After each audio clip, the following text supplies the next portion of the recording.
We're driven to be different than other shelters in the area because most of the shelters in the area are kind of seasonal, winter shelters, summer shelters, and Lancaster is so full of really generous people and community members who want to help kind of the downtrodden or, the homeless, and that's a beautiful thing, and I don't think that we could thrive in any other community quite as well as we do here.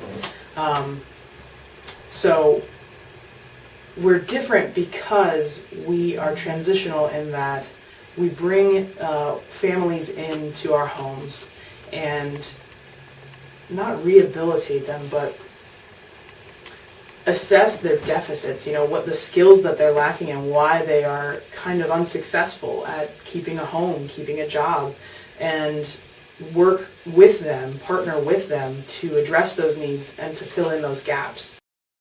We are here to provide the resources, to provide the basic need, shelter, food, safety.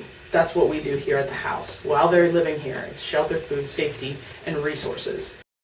We can see from the door, these women have such potential and such a love for life, but they might not quite know how to do it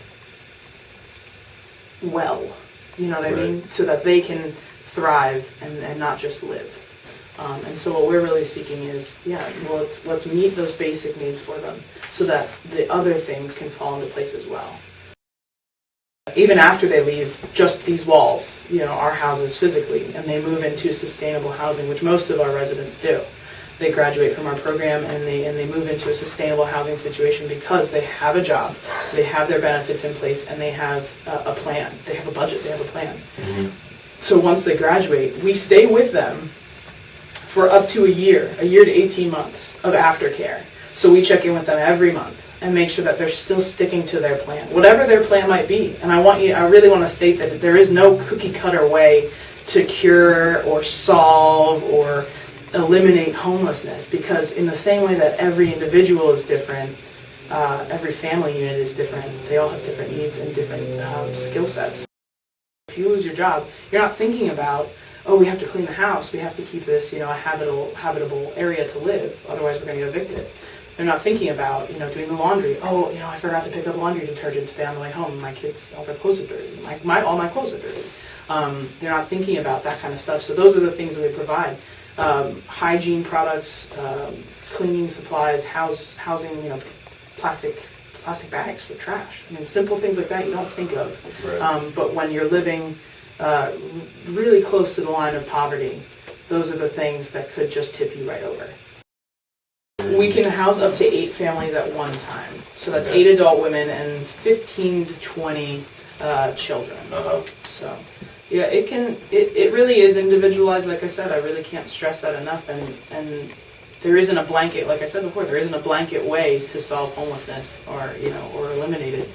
It has to be on the grassroots level, families. The family unit is the most essential to a community, and right. It's the lifeblood of a community. And so we look at healing a family and being here and being safe in Clare House is what we think the way to do that. Governmental funding is pretty much what it comes down to. The money is now going in more of a direction of emergency shelters instead of transitional housing. And so that's a big cut for us. That's really going to be debilitating for our operations. We were so excited when Penny Dutch reached out to us because what a beautiful thing that you guys want to kind of give back to an organization, in my opinion, that has been giving to the community for over 30 years. So we really are so excited every time any other local business wants to, team up with us, partner up with us in any way, even if it's just us partnering with them. You know what I mean?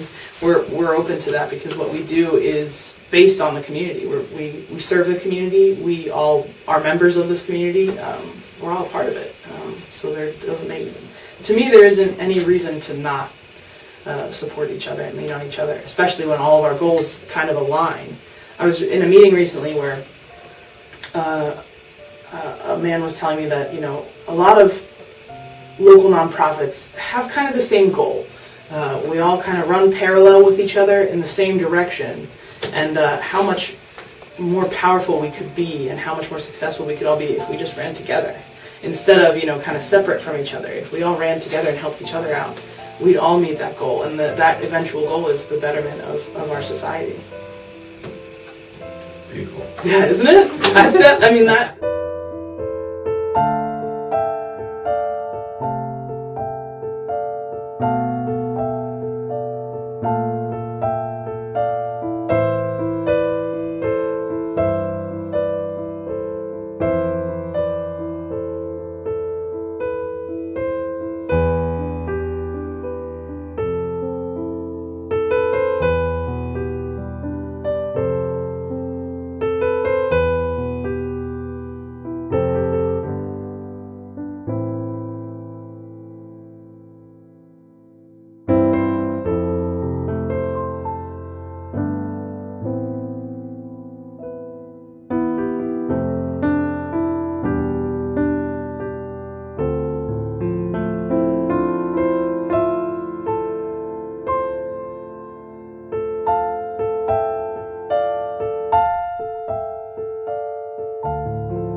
Women empowerment. Family. Hope for breaking the cycle of poverty. I'd have to say opportunity. Life-changing, life-saving.